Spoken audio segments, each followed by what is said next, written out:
it's 6 o'clock, and I know it's breakfast time over in London, Alexandra. So let's get this underway, and let me firstly welcome everyone to We Need Conflict Resolution for the Future of Biodiversity Conservation. And we're lucky to have Dr. Alexandra Zimmermann joining us today. And I'm going to hand over shortly to Peter Korn, who will moderate for us. And but firstly, I'd like to just acknowledge the traditional owners of the country on which we all are present. And I won't go into them because we're from quite diverse areas around Australia, but that's our past, present and emerging leaders. And also I'd like to acknowledge that we are a part, Mediation Beyond Borders is part of an international organisation, and we're an affiliate in Oceania. And this group collective around the globe works in conflict resolution, conflict engagement, and basically we strive for a more peaceable world, I think is the way we work. But on that note, can I hand over to Peter and ask Peter to welcome and introduce Alexandra. Thanks, Ken, and welcome, Alex. I'm very honoured to welcome Alex today to give a talk to this group of dispute resolution specialists, I could say, who are very interested in what Alex has to introduce to us. Alex is a senior research fellow and associate director at the Wildlife Conservation Research Unit at the University of Oxford. And there she leads a group of doctoral and postdoctoral researchers carrying out interdisciplinary studies on human-wildlife conflict. Alex has a remarkable background in which she has contrived a specialization in human-wildlife conflict over many years, not through purely academic studies, but through a lot of practical work. And she has been associated with Chester Zoo as head of conservation there for 20 years. And she integrates a lot of the research together with practical studies at Chester Zoo and around the world. For example, she's done spatial modeling of elephant crop breeding in Assam. She's researched perceptions about fruit bats in Mauritius. She's done empirical studies of conflicts about jaguars across 17 countries of Latin America. The list is virtually endless about all of the different studies, and no person is better placed to talk with the benefit of very deep experience as Alex about this topic. Alex also has been very active in contriving global guidelines about human-wildlife conflict. She's chair of the IUCN SSC Human-Wildlife Conflict Task Force, and she's created HWC Online Library, which is the most comprehensive resource on the topic. The guidelines that I mentioned are the IUCN Guidelines on Human-Wildlife Conflict, which is a global guidance and policy document, which has already been launched for field testing. So that's a very exciting development. I could really go on for half an hour about what Alex has done, but I'm sure she'd like to work it in to her presentation today. We're all very much looking forward to hearing from you, Alex, so I'll pass it over to you. Thanks so much, Peter. That was very detailed. Thanks. It's really nice to meet you all. It's good that we have a small group, because that way we can actually chat a little bit as well. Because I'm as eager to learn what you all are working on and your experiences and how we can bring that more into wildlife conservation. That's basically what this is about and what I've been working on in the past year. So I'm just gonna quickly try and get my presentation on there. Let's see if this works.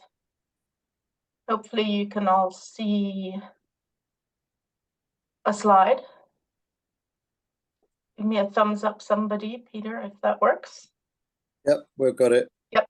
Okay, great. So this is interesting because I usually talk to conservation scientists about this topic, and not people who already are very, very familiar and versed and professional in conflict resolution as the wider field. So I realized last night maybe I should actually give more background on human-wildlife conflict as a topic, but I can always add that in the discussion later.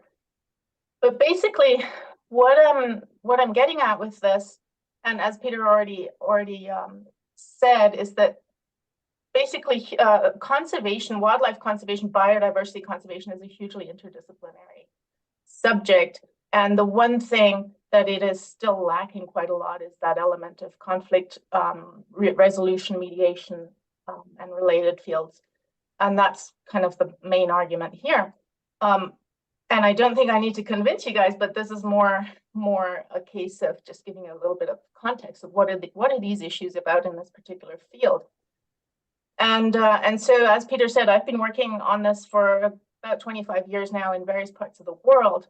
And my own background is initially in zoology. As so many conservation scientists, you start off in the natural sciences because that's why you're interested. You're like the animals, the wildlife, the nature. And then more and more you realize that ultimately it's all about people. And so I've gone from zoology to social sciences and then increasingly into this realm.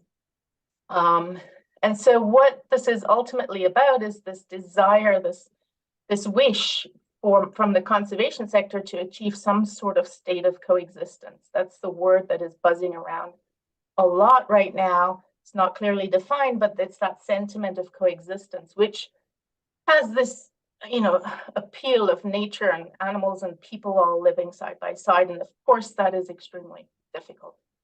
And so this goes really high level now.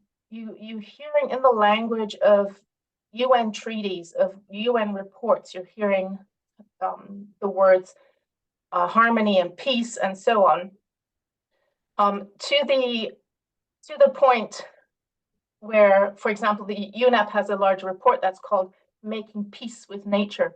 You hear the Secretary General of the UN in presentations talking about being at war with nature. This is kind of language that's starting to appear. And even if, hang on, is this working? Yeah. So there's the UN Convention on Biological Diversity, which is kind of the sister treaty to the climate treaty, which focuses on biodiversity. And its vision is living in harmony with nature. So even at that very high level, this is the kind of desire, the ambition. And yet, if we're seeing these words around harmony, peace, even war, and so on, what we're not seeing in the field yet is, a really focused understanding and effort to make that happen.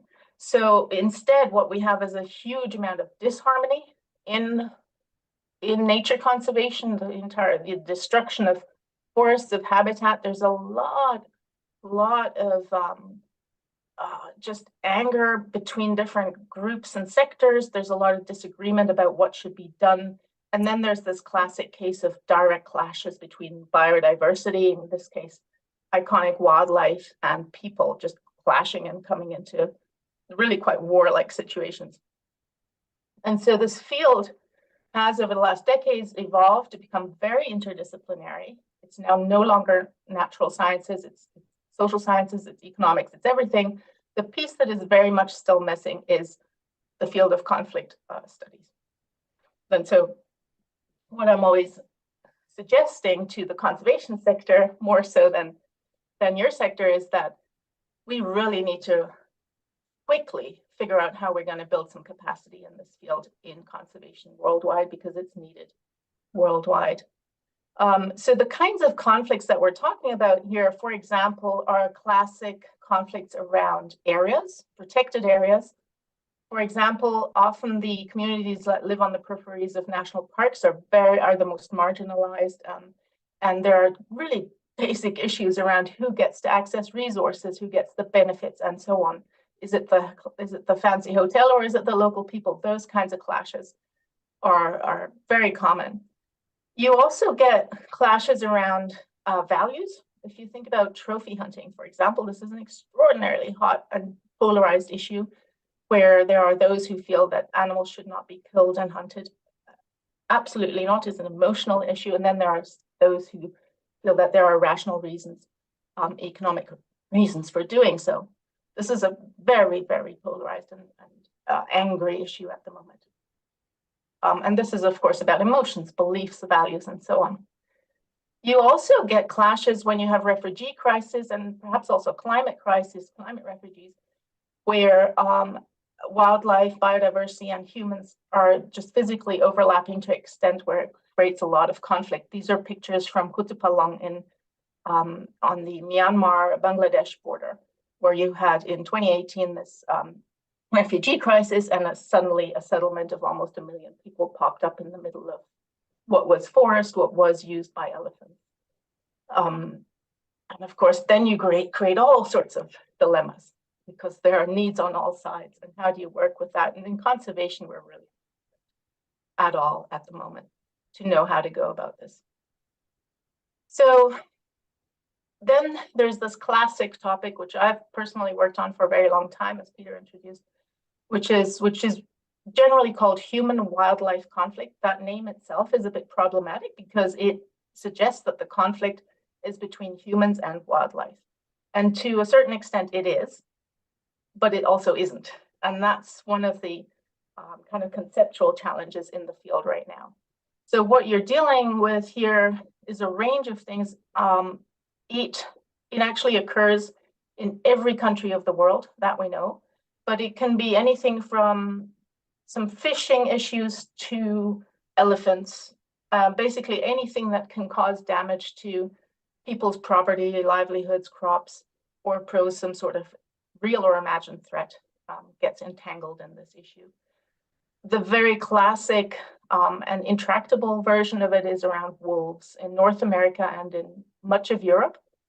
And it's really apparent here that this conflict is no longer about whether or not wolves eat your sheep. It is about farmers feeling all sorts of things, but it's about different sectors of society at odds with each other about various issues, and there's an animal in the middle. And I'll get more into that in a minute. So this kind of human-wildlife conflict in the worst-case scenario is actually not really about wildlife. It's about identity, and it's about divisions and polarization. And so what I'm trying to impress here, and particularly when I talk to conservation scientists about this, is that what keeps coming up is all these issues that basically are not really in the realm of natural science or data or technology. These are issues that we need other kinds of expertise for, and we can't really just solve them through science. And human-wildlife conflict, and please let me know if you want me to go more into the background on this, but I would argue this is when you get human-wildlife conflict, when you get people really directly clashing with wildlife, it is a really stark alarm that there's a lot more going on underneath that is unresolved. And so it is kind of the hot issue that points to deeper conflicts in biodiversity conservation. And so, as I mentioned, this is an issue for every country in the world, a range of species, a range of kinds of communities. Just think about elephants. There are 50 countries in the world that have elephants, 37 in Africa and 13 in Asia. Every single one of those countries is really struggling with this issue. If you have elephants in your country, you have a major concern. And it doesn't even matter how many there are.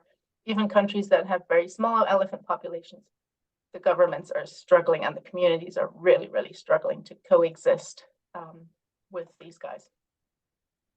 And that's why it's popping up now in global agendas of biodiversity. And it is absolutely not a global South issue. This is, throughout Europe, for example, there's a lot of rewilding effort, and there's carnivores naturally coming back, a lot of wolves, bears, lynx, and so on. And these are just simply pretty difficult to live with, and people are worried. And so this is rapidly turning into quite alarmingly intractable conflicts already. And so these are just issues that go far beyond what the scientific community can deal with. What we also see is that when we have a success in conservation, success as it would be called by a conservation scientist, which is populations returning. For example, Nepal has managed to more than double its tiger population. Tigers are a hugely endangered species. But to just double your tiger population, you can imagine immediately what that means for people who live anywhere near where tigers live. So that you get these emerging conflicts. And what we're not at all doing yet in the field is preventing human wildlife conflict. It's still in this phase of trying to figure out how to firefight the crises. There's a little bit of awareness around preventing human wildlife conflicts, but the resources, both in terms of capacity and classic resources, are really not there. And so the key thing to always try and explain to people, but I think for this audience, you'll intuitively get this immediately, is that human wildlife conflict, as it's called, there is an interaction between wildlife or biodiversity and people. If there isn't an issue. But actually the conflict, the disputes, the disagreements are between the different groups of people involved. It is not this bilateral situation where you have a wild cat and a farmer and they're clashing. There's always lots of other stakeholders involved, and they are disagreeing about what should be done. And so really so most of these human wildlife conflicts are being treated as though it's only about the farmer and the cat, and they're not being treated as though there's a lot of associated conflicts around that are basically shaping what happens. And so the vast majority of interventions focus on physical solutions, practical solutions. If you take the elephant example, which is the classic human wildlife conflict concern, the classic intervention is to put up a fence or a barrier or repellent of some sort. And now the thing where it gets really confusing is that sometimes that works. And sometimes it works a little bit and then it doesn't. And sometimes it absolutely backfires. It creates anger and all sorts. And so one of the things I've worked on with colleagues over the last few years is trying to really break down why that is and come up with some conceptual crutches for understanding why does it work sometimes, why does it not, and how do you figure it out as quickly as possible? And then what do you do about it? And so what we came up with a while back with a colleague of mine, Brian McQuinn, who's a peace builder by profession, was a concept of different levels. And I'm sure you have parallels of this in your field, which basically tries to convey that all the human wildlife conflicts are pretty complicated, but why is it that some are much more intractable and complicated than others? And this is basically, it's just a conceptual model. So it's just trying to help break down the complexity of it. And we're basically saying that at the tip of the iceberg, at a level 1, you have a fairly classic dispute-like situation where there is some disagreement between those involved about something that is being damaged. And then there's a level 2, we call it, where there are underlying issues. Now, those are most commonly created through history, so a recurring of issues that have not been resolved satisfactorily by those involved, or perceived as not being resolved. And so you get a buildup of resentment.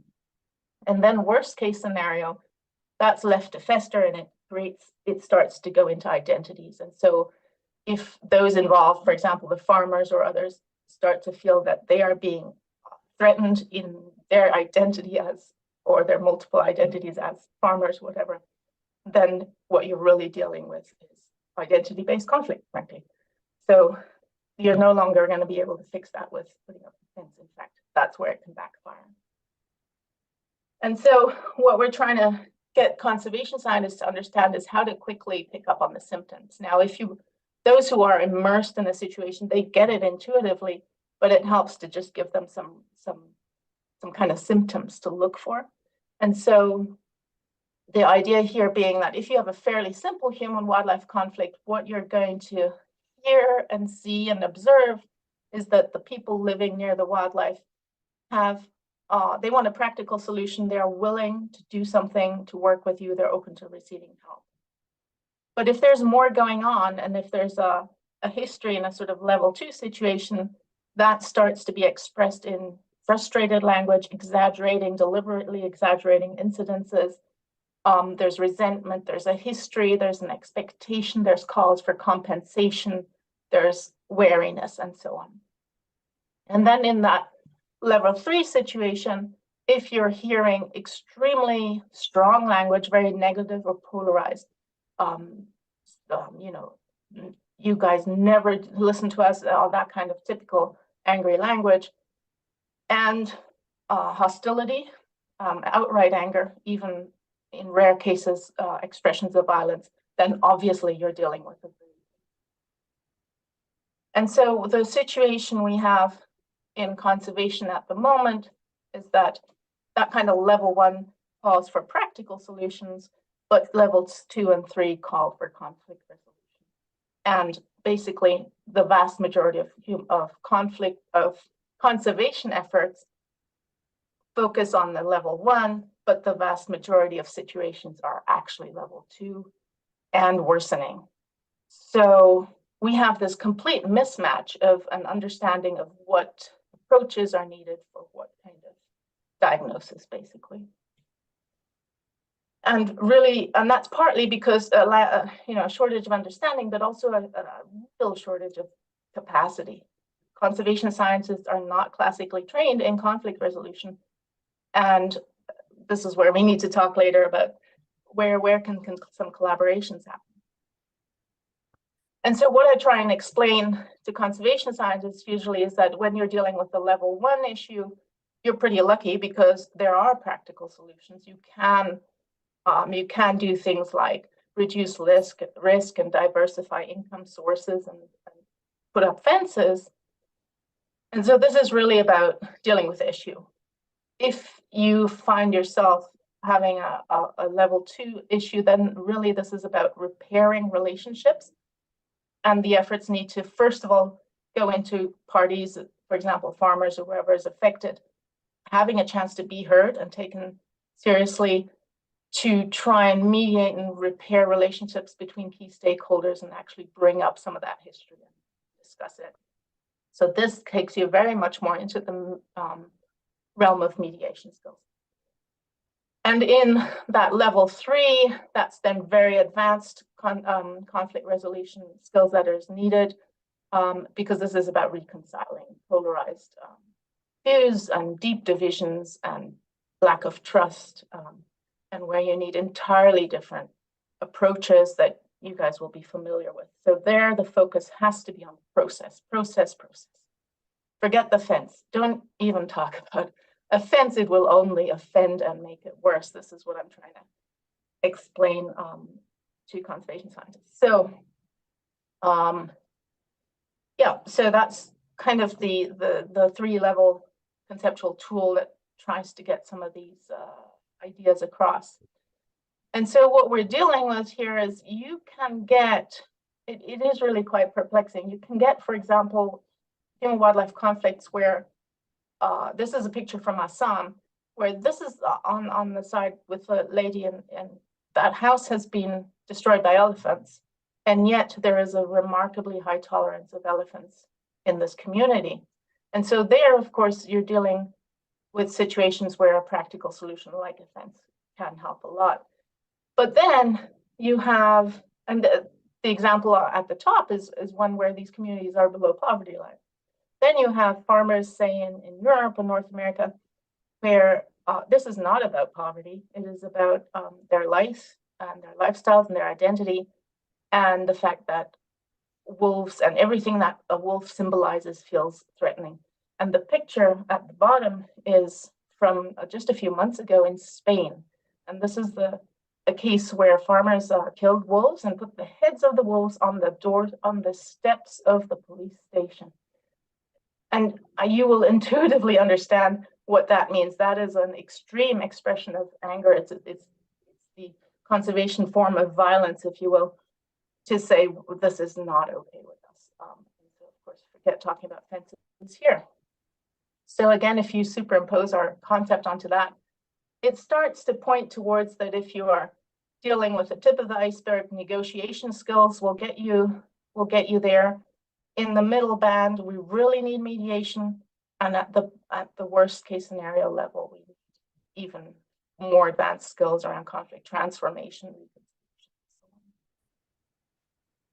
And so really what I'm trying to get at here is that if we don't start to see what's going on under that level one, we're going to crash our dear conservation boat into some serious problems. We need to be really asking ourselves whether we're solving the right problems.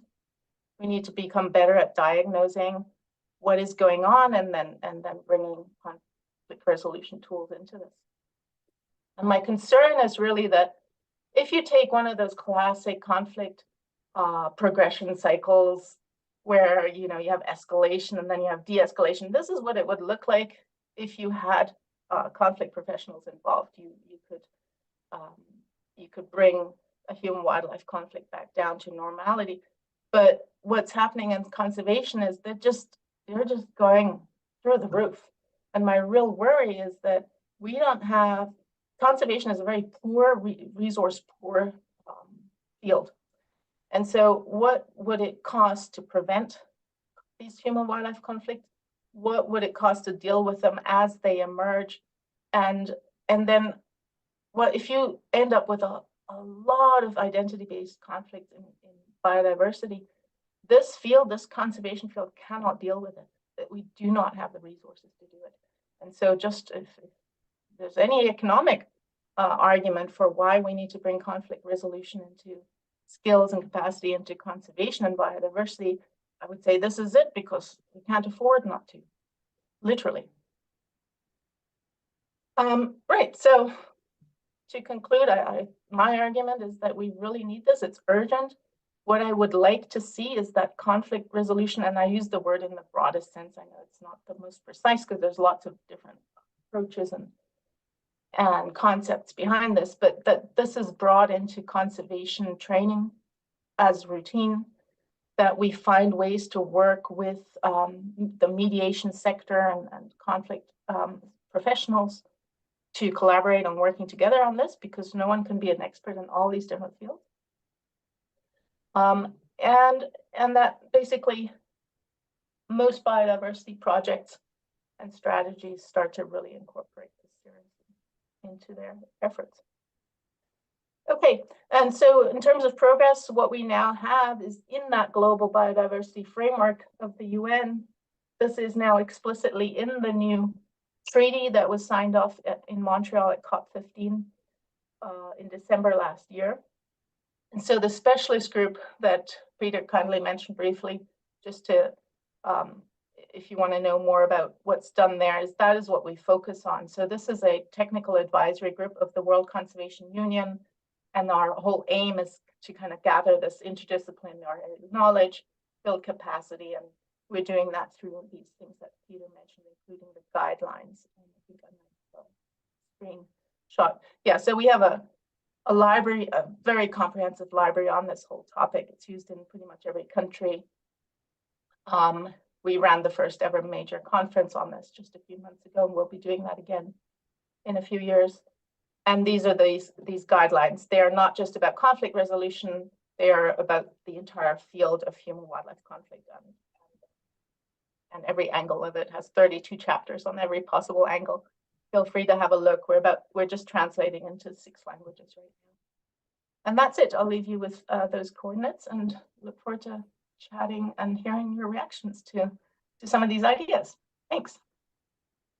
On behalf of everybody, I want to express our deep appreciation, Alex. Today, you've opened a very important world to us, and you can see from the enthusiasm that we're very keen to get involved and share the skills that we've developed. And we want to thank you very much, especially not only for the presentation today, but for all the work that you've been doing over the years. I mean, I could only introduce a small part of it, but I'm sure everybody else is as impressed as I am with the passion and the dedication with which you're going about this very difficult task of getting people to think outside the box and create, an interdisciplinary approach towards resolving these very intractable problems. So thank you. Well, thank you.